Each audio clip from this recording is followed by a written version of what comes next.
This video is called Change for the Better, with a question mark. Now, in May of 1649 in England, we had left off with Charles I being beheaded as we neared the end of the English Civil War. He had been trying to vie for more power for the kings.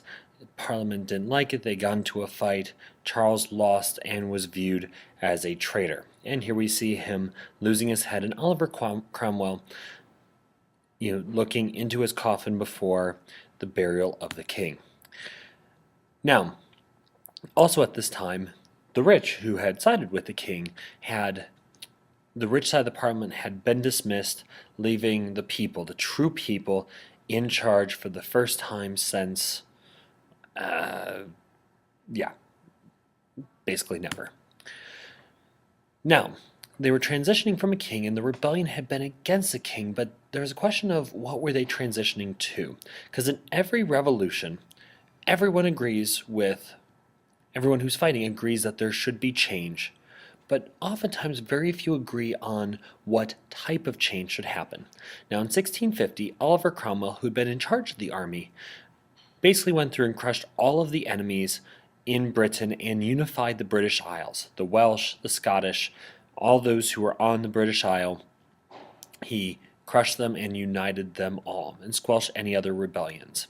Then he went about reorganizing the government, and in doing so, he named himself the Lord Proctor of Britain. He refused to accept the crown of king, but his position, he held basically almost all the power and was even requiring people to call him Your Highness. And his children were princes and princesses.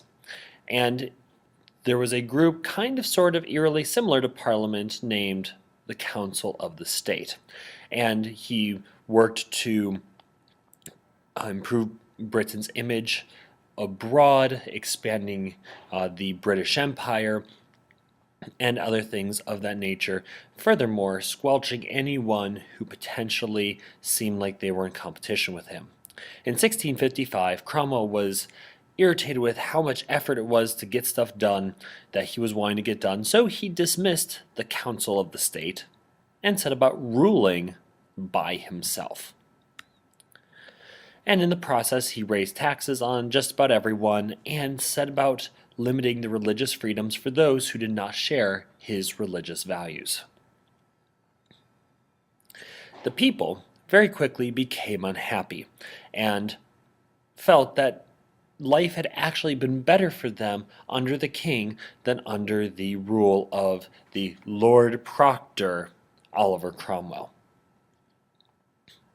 In 1660, Oliver Cromwell dies, and by the people he was given a royal burial and was buried in Westminster Abbey, which is where they bury kings. Then they went about asking Charles II, son and technical heir to the throne after Charles I, to return and to take over the throne, which Charles, who had been basically not quite a wandering peasant, but life had been very hard for him, gladly accepted. One of the first things Charles did was have Oliver Cromwell's remains removed from Westminster Abbey and tossed into the place where they took the bodies of other traitors. So just like his dad, Charles I, had been labeled a traitor and beheaded, so too Charles II had Oliver Cromwell basically buried like a traitor. So in a way, he was trying to get back for his father. Now, Charles II was referred to as the Merry Monarch. He allowed Parliament to have more power because, as we've said before, he saw what happened to his dad and didn't want that to happen again. And in all throughout, he tried to seek peace and resolution, and finally joy and happiness and art flourished again in England. But while he tried to keep peace, there was a brewing conflict between the Catholics and the Protestants within England. The problem was Charles II and his wife were secretly Catholic. Now, the heir to the throne, James II, was an outspoken Catholic and felt England should return back with the papacy and the Catholic Church. But the Parliament, which represented the vast majority of England, was robustly Protestant. And Parliament was passing lots and lots of laws restricting the freedoms and persecuting those who were not quote unquote Anglican Protestants, those belonging to the Church of England.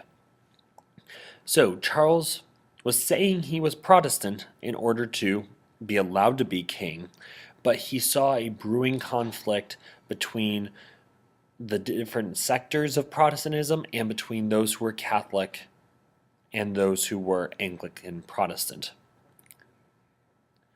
So Charles II dies, and on his deathbed, he publicly converts to Catholicism. But he also states that he feels that James II will rule probably for only 4 years before he reaches his end. Now, the Glorious Revolution in 1684, James II does take the throne. But he makes the mistake of trying to increase the power of the king and to promote Catholicism. This makes him not such a big fan with the people, and very quickly they go about the process of trying to get James II out, which leads us to the 1688 Glorious Revolution.